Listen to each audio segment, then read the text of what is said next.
आज का हमारा जो वीडियो का टॉपिक है वो है हिंदी का लिंग यानी कि जेंडर।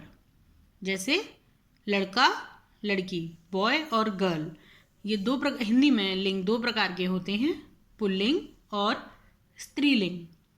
वो जैसे आप चित्र में देख रहे हैं, बैल और गाय।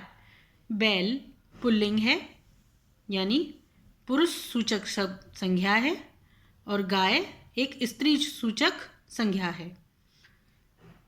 इसी प्रकार से आप देखेंगे लड़का लड़की। संज्ञा के जिस रूप से उसके पुरुष या स्त्री होने का बोध होता है उसे हम लिंग कहते हैं। यानी जब जिससे हमें ये पता चले, जिस संज्ञा के जिस रूप से हमें पता चलता है कि वो स्त्री है या पुरुष है, उस जाति के बोध होने पर उसे हम लिंग के नाम को देते हैं। जैसे हम देखेंगे हिंदी में लिंग के दो भेद होते हैं, पुल्लिंग और स्त्रीलिंग। पुल्लिंग शब्द का वह रूप जिससे उसके पुरुष जाति होने का बोध होता है उसे पुल्लिंग कहते हैं। जैसे हाथी, छात्र, पिता, भाई, चाचा, अध्यापक इत्यादि। स्त्रीलिंग में शब्द का वह रूप जिससे उसके स्त्री जाति होने का बोध होता है उसे हम स्त्रीलिंग कहते हैं। जैसे हथनी, मुर्गी, छात्रा, गाय, माता, बहन इत्यादि। लिंग की जो पहचान है प्राय दो प्रकार से होती है। कैसे? शब्द के अर्थ से या शब्द के रूप से। प्राणीवाचक शब्दों का लिंग निर्णय अर्थ के आधार पर लिया जाता है तथा निर्जीव वस्तुओं या पदार्थ का लिंग निर्णय रूप के आधार पर लिया जाता है। कैसे देखेंगे हम? पुल्लिंग की पहचान करने के लिए कैसे करेंगे हम पुल्लिंग की पहचान? वे शब्द जिनके अंत में छोटा आ हो, अक्रांत शब्द, वे प्राय पुल्लिंग होते हैं।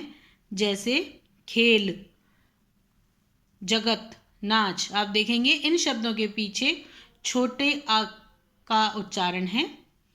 नाक, यह एक अपवाद है। आँख, देह इत्यादि। अपवाद मीन्स कुछ ऐसे भी होंगे जिनमें अ नहीं होगा, लेकिन अक्रांत शब्द ना होकर भी वह पुल्लिंग ही होंगे। अब संस्कृत के पुल्लिंग और नपुंसकलिंग प्राय हिंदी के पुल्लिंग जैसे ही होते हैं। जैसे देव, राजा, मुनि इत्यादि। तीसरा देखेंगे, वे शब्द जिनके अंत में बड़ा आ हो वे प्राय पुल्लिंग होते हैं। जैसे लड़का, मोटा, राजा, बाजा, कपड़ा इत्यादि। इसमें भी कुछ आपको अपवाद मिलेंगे। जैसे आप देखेंगे लता, लता, यह एक स्त्रीलिंग का शब्द है। दया, यह भी एक स्त्रीलिंग है। वे शब्द जिनके अंत में आपा, पन, आव, आवा, ना, तत्व, तय होते हैं वे प्राय पुल्लिंग होते हैं। जैसे नयन, महत्व, नारित्व, नृत्य, कृत्य इत्यादि। प्राणियों में समुदाय का ज्ञान कराने वाले कुछ शब्द पुल्लिंग होते हैं। जैसे संघ, कुटुंब, मंडल, परिवार, समाज इत्यादि। यानी जिन शब्दों से पुल्लिंग शब्दों का होने का पता चलता है। वे शब्द जिनके अंत में वाला, दान, खाना, एरा हो वे प्राय पुल्लिंग होते हैं। जैसे दूध वाला, फूल वाला, कमलदान, रोशनदान, चाय वाला, कारखाना, ममेरा इत्यादि। कुछ अब आप देखेंगे कि देशों के नाम, पहाड़ों के नाम, समुद्रों के नाम पुल्लिंग होते हैं। जैसे भारत वर्ष, चीन, नेपाल इत्यादि। ग्रहों के नाम भी पुल्लिंग होते हैं। ग्रह 9 ग्रह होते हैं, ये आपको पता है। इनमें एक ग्रह पृथ्वी अपवाद का विषय है, वह पुल्लिंग ना होकर स्त्रीलिंग है। महीने तथा दिनों के नाम भी प्राय पुल्लिंग होते हैं। जैसे चैत, वैशाख, ज्येष्ठ मास, अक्टूबर, सोमवार, मंगलवार इत्यादि। धातुओं के नाम भी पुल्लिंग होते हैं। धातु, पेड़, फल, अनाज, द्रव्य पदार्थ, यह सब पुल्लिंग की श्रेणी में आते हैं। और संस्कृत के वे शब्द जिनके अंत में त्रा वर्ण आता है वे पुल्लिंग की श्रेणी में आते हैं। जैसे वस्त्र, नेत्र, अस्त्र, क्षेत्र इत्यादि। शरीर के कुछ अंगों में के नाम पुल्लिंग होते हैं, जैसे हाथ, सिर, पैर, गला, सूंड, हाथ, पैर, सिर, गला, मुंह, होठ, अंगूठा इत्यादि। तो ये थे पुल्लिंग की पहचान करने वाले कुछ टॉपिक। अब हम देखेंगे स्त्रीलिंग की पहचान कैसे होगी। बड़ी ई, जैसे नारी, आपने देखा री, बड़ी ई आई पीछे, यह प्राय स्त्रीलिंग होते हैं। देख लेते हैं इसके लिए हम इनके पीछे ई, नी, री, आई, इया, इमा, आस, आवट, आहट से समाप्त होने वाले शब्द प्राय स्त्रीलिंग होते हैं। जैसे देखेंगे खिड़की, कथनी, गठरी, चढ़ाई, चूहिया, लालिमा, भड़ास, थकावट, चिकनाहट इत्यादि। संस्कृत के वे संज्ञाएं जिनके अंत में बड़ा आ, ई अथवा ऊ हो वे स्त्रीलिंग होते हैं, जैसे दया, सभा, कृपा। यह आपको कुछ उदाहरण स्वरूप दिए गए हैं, ये थोड़े और भी हैं। अग्नि, शक्ति, समिति इत्यादि। धेनु, वायु, आयु। अगला देखेंगे भाषाओं और लिपियों के नाम स्त्रीलिंग होते हैं, जैसे अंग्रेजी, हिंदी, फारसी इत्यादि। नदियों और झीलों, जैसे हमने ऊपर देखा था कि देश, पहाड़ और समुद्रों के नाम पुल्लिंग होते हैं, उसी प्रकार नदियों, झीलों के नाम स्त्रीलिंग होते हैं, जैसे गंगा, यमुना, गोदावरी। ऊपर हमने देखा था पुल्लिंग में कि महीने और दिनों के नाम पुल्लिंग होते हैं, इसी प्रकार तिथियों के नाम स्त्रीलिंग होते हैं, जैसे पंचमी, नवमी, एकादशी इत्यादि। शरीर के कुछ नाम जैसे पुल्लिंग होते हैं, उसी प्रकार वह स्त्रीलिंग भी होते हैं। जीभ, आँख, नाक, टांग, उंगली इत्यादि। जिन संज्ञा शब्दों के अंत में ख आता है वे प्राय स्त्रीलिंग होते हैं, जैसे साख, कोख, चीख, भीख इत्यादि। उकारांत संज्ञाएं स्त्रीलिंग होती हैं, जैसे बालू, बहू, खुशबू, झाड़ू, लू, खड़ाऊ आदि। इसमें भी कुछ अपवाद हैं, जैसे भालू एक पुल्लिंग है। चाकू, कद्दू, काजू, आड़ू यह पुल्लिंग की श्रेणी में आते हैं। अब हम कुछ विशेष चीज़ों पर नज़र डालेंगे।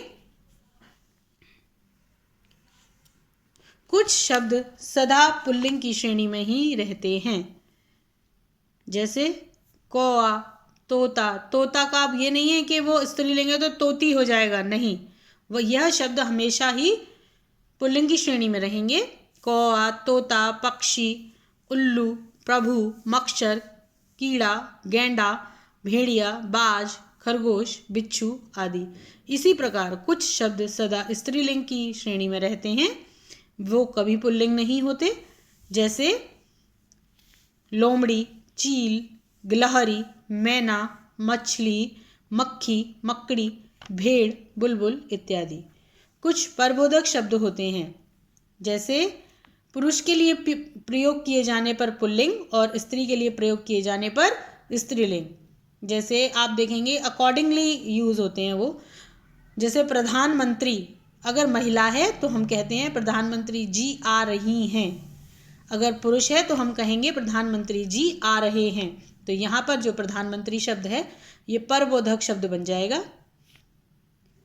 इसी प्रकार राष्ट्रपति, राजदूत, मैनेजर, अध्यक्ष, डॉक्टर इत्यादि।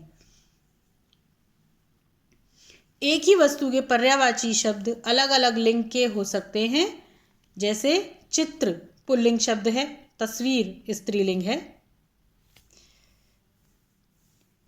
शरीर स्त्रीलिंग है, काया पुल्लिंग है। ये पर्यायवाची शब्द हैं एक दूसरे के, शरीर और काया। पत्र और चिट्ठी, देखते जाइए आप। इसी प्रकार से पुल्लिंग से स्त्रीलिंग बनाने के नियम हैं, जैसे छोटे आ को बड़े आ में बदलकर, यह देखिए, बाल, बाला, छात्र, छात्रा। छोटे आ और बड़े आ को बड़ी ई में परिवर्तित कर कर चाचा, आप देखेंगे चा में बड़े आ की मात्रा है, साथ ही उसका स्त्रीलिंग बनाने के लिए हमने उस पर बड़ी ई की मात्रा लगा दी तो वो बन गया चाची। इसी प्रकार देव, देव में छोटी आ की मात्रा सम्मिलित है व में, वहाँ छोटी आ की मात्रा को बड़ी ई की मात्रा में परिवर्तित कर कर देवी। आ को इया करना बंदर, बंदरिया।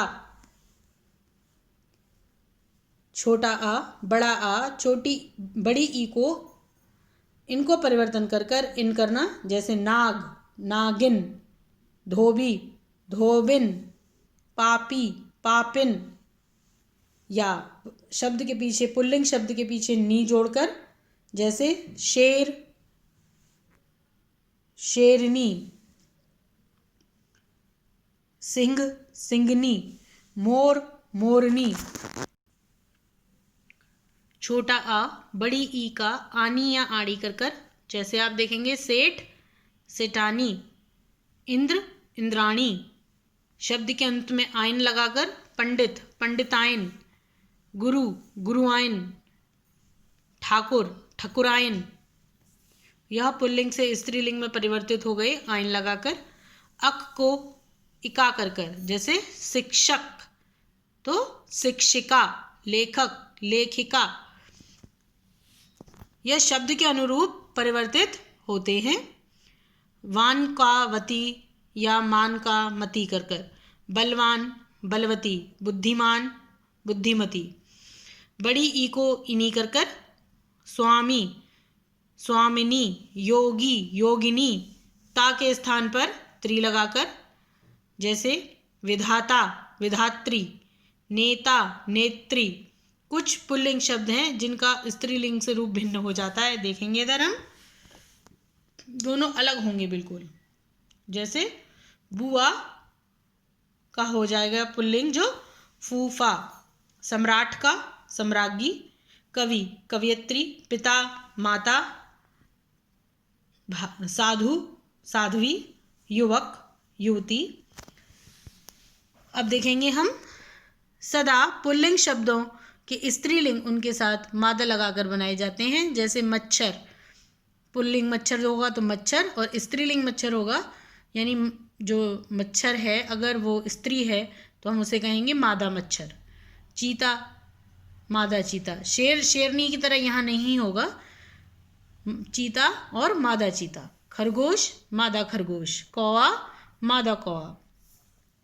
इसी प्रकार अगला देखेंगे, नित्य स्त्रीलिंग शब्दों के पुल्लिंग उनके साथ नर लगाकर बनाए जाते हैं। जैसे कोयल, पुल्लिंग का बनाने के लिए करेंगे नर कोयल। मक्खी, नर मक्खी। मछली, नर मछली। गिलहरी, नर गिलहरी। इस प्रकार पाठ आपको समझा दिया गया है। अभ्यास को आप स्वतः करेंगे।